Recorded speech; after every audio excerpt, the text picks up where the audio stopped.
یزید تخت نشین ہوا ہے اور یزید نے بیعت کے لیے سب کو خط لکھے، گورنروں کو اور پیغامات بھیجے، تو مدینہ میں جو گورنر ہے وہ ولید بن عتبہ بن ابی سفیان ہے۔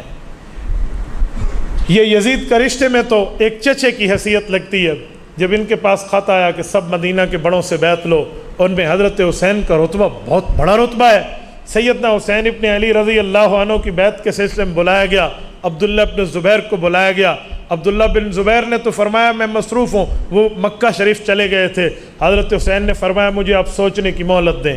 میرے دوستوں میں یہاں ایک ساتھ جملہ کہتا جاؤں، حضرت حسین رضی اللہ عنہ نے جو سوچنے کی مہلت دی ہے، وہاں سے مکہ مکرمہ کا سفر کیا ہے۔ یہ جو مکہ آئے ہیں، حضرت حسین نے بیعت سے انکار کر کے مکہ مکرمہ آئے اور وہاں سے کربلا اور وہاں سے عراق تشریف لائے ہیں۔ اس پر ایک غلط فہمی اپنے ذہن سے نکال لیں۔ آج یہ غلط فہمی پھیلائی گئی ہے کہ حضرت حسین کا یہاں سے نکلنا یزید سے لڑائی کے لیے تھا، یہ جہاد کے لیے تھا۔ یوں نہیں ہے، میں بتاؤں گا یہ سفر کیوں ہے، لیکن پہلے میں اس غلط فہمی کو ختم کر دوں۔ اگر یہ جہاد کے لیے تھا، اگر اس وقت لڑائی کے لیے تھا، تو حضرت حسین اپنی بیوی بچوں کو ساتھ لائے ہیں یا نہیں لائے؟ بولیے، گھروں کی خواتین کو لائے ہیں یا نہیں لائے؟ خواتین کو ساتھ لے کر جہاد کیا جاتا ہے۔ آج کشمیر کے حالات خراب ہیں، جب ابھی بارڈر پہ جانے کا حکم آ جائے تو ہمارے فوجی اپنی بیوی بچوں کو لے کر جائیں گے؟ بولیے، تو یہ بیوی بچوں کو ساتھ لے کر کیوں گئے؟ تاریخ کو مسخ کیوں کرتے ہو؟ جھوٹ کیوں بولتے ہو؟ حقیقت بتائیں کہ کس لیے نکلے تھے۔ حضرت حسین کا موقف یہ تھا، یزید خلافت کا اہل نہیں ہے، اور ٹھیک موقف تھا ان کا، ہم تائید کرتے ہیں حضرت حسین کے موقف کی۔ حضرت حسین اس لیے نکلے تھے کہ یزید کے معاملے کو دیکھا جائے، ابھی جو لوگ بیعت کر رہے ہیں ان کو روک دیا جائے تاکہ اس کی خلافت منعقد نہ ہو سکے۔ وہ اس وجہ سے نکلے، اس جگہ سے سفر کیے۔ یہ تو اس کے بعد ظالموں نے راستے میں شہید کر دیا، اور یزید سے ظالم فاسق اور فاجر نے بدلہ نہ لے کے خود کو قاتلوں کی صف میں ٹھہرا دیا۔ اب وہ اس سے بھی برا بن گیا ہے، یہ تو اور بات ہے، لیکن یہ سفر لڑنے کے لیے نہیں تھا، یہ سفر حالات کے معلوم کرنے کے لیے، اپنے ساتھ عوام کو ملانے کے لیے تھا، یہ لڑنے کا سفر نہیں تھا۔ یہ اور بات ہے کہ ظالموں نے ظلم کیا ہے، ورنہ حسین ابن علی نکلتے تو حسین حیدر کا بیٹا ہے، بزدل نہیں ہے، بہادر کا بیٹا ہے، نڈر اور دلیر ہے۔ وہ شام کا رخ کرتا اور یزید کے ساتھ دو دو ہاتھ کر دیتے۔ یزید تو مکے میں تو نہیں بیٹھا تھا، یزید کربلا میں تو نہیں تھا۔ تو یہ ایسی بات دنیا میں پھیلا دی گئی۔ میں سمجھتا ہوں یزید قتل حسین میں شریک ہے، فاسق فاجر ہے، نہ میرا اس سے کل واسطہ نہ آج واسطہ، بلکہ امیر شریعت سید عطا اللہ شاہ بخاری کی زبان میں کہوں، کوئی مسلمان خود کو یزید نہیں کہلوا سکتا۔ لیکن اس کا مطلب یہ نہیں ہے کہ حضرت حسین کے سفر پہ جھوٹا الزام لگا دیا جائے۔ دیکھو، مخالف جتنا بھی ہو لیکن بولنا تو سچ چاہیے۔ یزید ظالم بنا ہے قتل حسین کے بعد، یزید غلط بنا ہے قتل حسین کے بعد۔ یہ نہ کہنا کہ پہلے قاتل تھا، ابھی تو حضرت حسین زندہ سلامت موجود ہے، تو پہلے قاتل کیسے تھے؟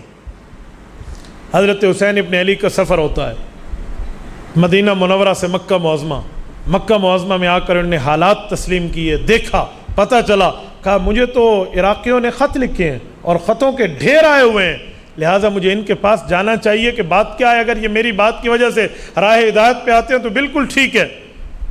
سیدنا حسین ابن علی رضی اللہ عنہ کو مشورہ دیا جاتا ہے، حضرت عمر کا بیٹا عبداللہ مشورہ دیتا ہے، حضرت عباس کا بیٹا عبداللہ مشورہ دیتا ہے، حضرت زبیر کا بیٹا عبداللہ مشورہ دیتا ہے۔ یہ عبداللہ بن عباس، عبداللہ بن زبیر اور حضرت عبداللہ بن عمر رضی اللہ عنہم یہ مشورہ دیتے ہیں۔ عراقی بڑے ظالم ہیں، وعدے کے بڑے کچے ہیں، یہ پکے لوگ نہیں ہیں، آپ کو ان کے پاس نہیں جانا چاہیے، آپ جس شخصیت کے لوگ ضائع کر دیں گے، آپ کے ساتھ دھوکہ کریں گے۔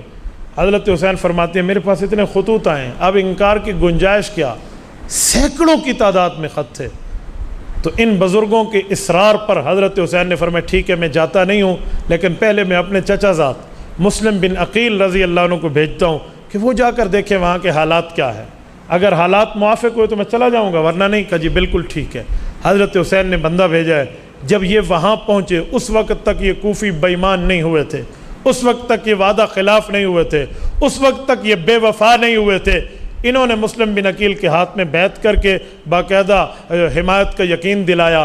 ان کا جوابی خط آیا، حضرت حسین نے ان سب انکار کرنے والے دوستوں کو دکھایا کہ اب کوئی انکار کی گنجائش بچی؟ اجی نہیں بچی۔ حضرت حسین کا سفر شروع ہوتا ہے۔ جب سیدنا حسین ابن علی سفر شروع کرتے ہیں، عین اس وقت یزید کی طرف سے گورنر کوفے کا تبدیل کر دیا جاتا ہے۔ سیدنا نعمان ابن بشیر رضی اللہ عنہ جو صحابی تھے، یزید نے خیانت کرتے ہوئے ان کو ہٹایا، اس کی جگہ ایک ظالم عبید اللہ بن زیاد کو بھیجا۔ وہ آیا تو عبید اللہ بن زیاد کا ظلم مشہور تھا، کوفی پہلے سے ہی آدھے جو ہے نا کیا کہتے ٹانگیں اپنی کپوا چکے تھے اور بالکل کانپ رہی تھی۔ انہوں نے ابن زیاد کے ڈنڈے کے ڈر کی وجہ سے وہ بیعت مسلم بن عقیل کے ہاتھ پہ حسین کے ساتھ وفا والی توڑ دی ہے۔ سنیں یہ کڑی کے ساتھ کڑی جڑی کیسے ہے۔ اب بیعت ٹوٹ چکی ہے، کمیونیکیشن کا کوئی نظام نہیں ہے، کوئی موبائل فون نہیں ہے، کوئی میسج چیٹنگ سروس نہیں ہے، کوئی آن لائن کوریج نہیں ہے کہ بتا دیا جائے جس جگہ آپ جا رہے ہیں ان کو اچھا سمجھ کے اب وہاں حالات یکسر بدل چکے ہیں۔ جب مقام زبالہ پہ حضرت حسین پہنچتے ہیں، ادھر جس شخص شاعر سے ملاقات ہوئی ہے، بعضوں نے اس کا نام فرزدق لکھا ہے، اس نے کہا تھا اے حسین ابن علی، میرا تجربہ یہ ہے کہ کوفیوں کے شاید دل آپ کے ساتھ ہو لیکن تلواریں ابن زیاد کے ساتھ ہوں گی۔ بہرحال حضرت حسین قریب جب وہاں پہنچتے ہیں تو پتہ چلتا ہے کہ مسلم ابن عقیل جس کو میں نے وہاں کے حالات معلوم کرنے کے لیے بھیجا تھا، اس عظیم شخصیت کا بے دردی سے قتل کر دیا گیا ہے۔ وہ شہید ہو چکے ہیں۔ ان کے بچوں کے ساتھ اور ان کے ساتھ جو ظلم ہوا ہے نا، میرے پاس لفظ نہیں ہے میں اس پر کلام کر سکوں۔ جس ظلم ان ظالموں نے شہید کیا ان کو، اور پھر اس کی سزا ابن زیاد کو ملی ہے۔ میں ابن زیاد پر آگے بات کروں گا کہ اس کا حشر ہوا کیا تھا۔ حضرت حسین ابن علی رضی اللہ عنہ کے لشکر سے مسلم ابن عقیل کے رشتہ دار کھڑے ہوتے ہیں کہ اب تو ہم قصاص لینے کے لیے جائیں، اب تو ہم بدلے کے لیے جائیں۔ بہرحال جب وہاں پہنچتے ہیں تو ابن زیاد نے ایک اپنے گھڑ سوار کو 1000 بندے دے کر اپنی طرف سے ایک کمانڈر کو بھیجا ہے۔ یہ عمر بن سعد آیا ہے، یہ آ کے حضرت حسین سے بات کرتے ہیں، بات کیا ہے، وجہ کیا ہے، معاملہ چلا۔ اس موقع پہ حضرت حسین رضی اللہ تعالیٰ عنہ نے جو یہ 3 باتیں پیش کی ہیں، نمبر 1 مجھے واپس جانے دیا جائے، نمبر 2 مجھے یزید کے پاس بھیجو، میں دیکھتا ہوں میرا معاملہ اس کے ساتھ چلتا کیا ہے۔ یہ لفظ بیعت کا نہیں ہے، لوگ جھوٹ بولتے ہیں کہ بیعت کرتا ہوں، ہاتھ میں ہاتھ دینے کا معنی 2 ہاتھ کرنا بھی ہوتا ہے۔ ہو سکتا تھا کہ شاید یزید سے حضرت حسین رضی اللہ عنہ کی ملاقات ہو جاتی تو شاید کچھ معاملہ بن جاتا، لیکن ابن زیاد جیسا ظالم جو درمیان میں تھا اس نے ملاقات نہیں ہونے دی۔ کیوں؟ وہ یہ جانتا تھا کہ جب حضرت حسن رضی اللہ عنہ کی ملاقات امیر معاویہ سے ہوئی تھی تو صلح میں بدل گیا تھا معاملہ۔ وہ یہ جانتا تھا اس ظالم جو خون اہل بیت کے پیاسے تھے، یہ ظالم ملاقات نہیں کرنے دے رہے تھے۔ یہ ہو سکتا ہے کہ سیدنا حسین جیسی روحانی شخصیت اگر یزید کے سامنے آئے اور یزید کا بس چل سکے، وہ کوئی بات کر سکے۔ یزید حضرت حسین کے پاؤں کی خاک بھی نہیں ہے، یہ کیا بات کرتا، لیکن ان ظالموں نے نہیں آنے دیا۔ عمر بن سعد کے سامنے یہ دوسری شرط، تیسری شرط تھی کہ مجھے کسی سرحد پہ بھیج دیا جائے، میں جانوں اور کفار کا معاملہ جانے۔ اس نے یہ 3 شرطیں لکھی اور اپنے گورنر ابن زیاد کو بھیج دیں کوفے میں کہ اب تو بات ٹھیک ہے، حضرت حسین نے تو بہت شرطیں پیش کر دی ہیں، اب تو معاملہ صحیح ہے، اب تو لڑائی نہیں کرنی چاہیے۔ اس جگہ عمر بن سعد کا لہجہ نرم تھا حضرت حسین کے ساتھ۔ جب یہ خط اس کا گورنر کے پاس ابن زیاد کے پاس پہنچتا ہے تو وہاں ایک اور ظالم بیٹھا ہے جس کو شمر ابن ذی الجوشن کہتے ہیں۔ یہ شمر ابن ذی الجوشن، اس کی ایک بہن ہے بنین، وہ سچی اور اچھی خاتون ہے، وہ حضرت علی المرتضیٰ کی بیوی ہے۔ ان کا ایک بیٹا عثمان ابن علی ہے اور شمر ان کا بھائی ہے بنین کا، لیکن یہ ظالم حضرت حسین کا بغض اپنے دل میں رکھتا ہے۔ اس ظالم نے گورنر کو مشورہ دیا کہ نہیں، اس کو چھوڑنا نہیں ہے، اگر یہ آج تمہارے ہاتھ سے چلا گیا اپنے بندے اور لے کر پھر آئے گا، اس نے پھر ہمارے معاملے کے خلاف کرنا ہے، اس کو کہو میرے ہاتھ پہ بیعت کر۔ ابن زیاد کا کہا۔ ان کا حکمران یزید حضرت حسین کے پائے کا نہیں ہے، اور حکمران کا بھی جو ہے نا کیا کہتے ہیں وہ گورنر حضرت حسین کی بیعت لے، نوکراں دے چاکر تے چاکراں دی کیش کیش۔ یہ مقام غیرت ہے جس موقع پہ حضرت حسین نے انکار کیا ہے اور ان کو کرنا چاہیے تھا۔ سیدنا حسین ابن علی المرتضیٰ رضی اللہ عنہ نے فرمایا جی میں یہ کام نہیں کر سکتا، آپ مجھے اپنے بڑے سے ڈائریکٹ ملواؤ، میں وہاں بات کر لیتا ہوں۔ ہو سکتا ہے حضرت حسین کو جو شک تھے یزید پر کہ اس کی نمازیں ٹھیک نہیں ہیں، اس کے حالات ٹھیک نہیں ہیں، اس کے اعمال ٹھیک نہیں ہیں۔ حضرت حسین یزید کو یہی کہتے کہ اعمال ٹھیک کر ورنہ ہم تیرے ساتھ دو دو ہاتھ کرتے۔ ہو سکتا تھا کچھ معاملہ بنتا، لیکن یوں ہو نہ سکا۔ اب جب ابن زیاد نے شمر کی یہ بات سنی، کہا اچھا، کہا عمر بن سعد جس کو آپ نے لشکر دے کر پہلے بھیجے وہ تو حسین کے ساتھ مل گیا، اس بندے کو ہٹا دو، مجھے بھیجو۔ تو اس نے 2000 بندے اس کے ساتھ شمر کے ساتھ بھیجے کہ تو جا کر عمر بن سعد کو کہے کہ تو حسین کے ساتھ سختی کرتا ہے بیعت کے لیے تو کر، ورنہ ہم تیری گردن قلم کریں گے۔ اب جو پہلے کمانڈر آیا ہوا ہے اس کو اپنی جان کے لالے پڑ گئے، کہا اب میری نوکری بھی جاتی ہے، میری زندگی بھی جاتی ہے۔ اس موقع پہ ان سب بے ایمانوں اور بدبختوں نے مل کے حضرت حسین کے ساتھ مقابلہ کیا۔ اس موقع پہ جب یہ شمر بھی یہ سارے اس جگہ پہ جب ان نے ظلم اور تشدد کیا تو انہی کے لشکر سے حر تھا، حر ابن یزید۔ یہ یزید اور ہے، یہ وہ والا یزید نہیں ہے حر کا والد۔ یہ جو حر تھا اس نے اس موقع پہ اپنے لشکریوں کو کہا، کوئی لانتی ہو تمہیں پتہ نہیں ہے یہ بندہ کون ہے؟ یہ وہ ہے جس کو رسول اللہ نے جنت کا سردار کہا ہے، اور تم جنت کے طلبگار بنے بیٹھے ہو، تم جنت میں اس کے بغیر کیسے جا سکتے ہو؟ تمہیں اتنی حیا نہیں آتی؟ اس کی زبان رسول اللہ نے چوسی ہے، اسے رسول اللہ نے پہلی گھٹی دی ہے، یہ فاطمہ کی نسل ہے، یہ حیدر ابن ابی طالب کا فرزند ہے، اور اس کا رتبہ آپ نہیں جانتے، اس کا فضل نہیں جانتے، اس کی کتنی اچھی 3 شرطیں تھی، تم مان لیتے، تم نے آگے جو ہے نا کیا کہتے ہیں ہٹ دھرمیاں شروع کر دی ہیں۔ اپنی شرطوں سے ہٹو ورنہ میں تمہارے ساتھ نہیں رہ سکتا۔ اس موقع پہ حر کی غیرت جاگی تھی، اس نے وہاں سے گھوڑے کو ایڑ لگائی اور حسینی قافلے میں آ کر شامل ہوا ہے۔ ایسے ظالموں سے حر نکلا کرتے ہیں۔ اور وہ بندہ جب تک حضرت حسین کی شہادت حمایت میں شہید نہیں ہوا نا، وہ واپس نہیں گیا وہاں سے۔ شہادت کے بعد اس کو قبرستان لے جایا گیا ہے۔ تو اس جگہ یہ جنگ ہے، اس جنگ میں سراسر جن لوگوں کا ہاتھ ہے وہ یہ کوفی ہیں، وہ یہ ظالم ابن زیاد ہے، وہ شمر ہے۔ ان لوگوں نے آ کر معاملے کو خراب کیا اور بات بننے نہ دی۔ سیدنا حسین ابن علی رضی اللہ عنہ کی شہادت کے بعد ظلم دیکھیں، جب ابن زیاد کے دربار میں حضرت حسین رضی اللہ عنہ کا سر مبارک رکھا گیا تھا تو وہ لاٹھی سے اشارے کر کے ہونٹوں پہ مار رہا تھا۔ کہتے اس وقت حضرت حسین کی داڑھی مبارک وسمہ، یہ یمنی مہندی ہے، اس کے ساتھ رنگی ہوئی تھی، تو اس نے اشارہ کیے تو ایک بوڑھے صحابی رسول حضرت زید ابن ارقم رضی اللہ عنہ بیٹھے ہیں۔ یہ وہ زید ابن ارقم ہے جب کافروں نے اپنا پارلیمنٹ دار و ندوہ سے بنایا تھا تو اس زید کے والد ارقم نے اپنا گھر دار ارقم کہہ کر حضور پاک کا پارلیمنٹ بنایا تھا۔ یہ اس وقت بہت بوڑھے تھے۔ انہوں نے کہا یا ابن زیاد،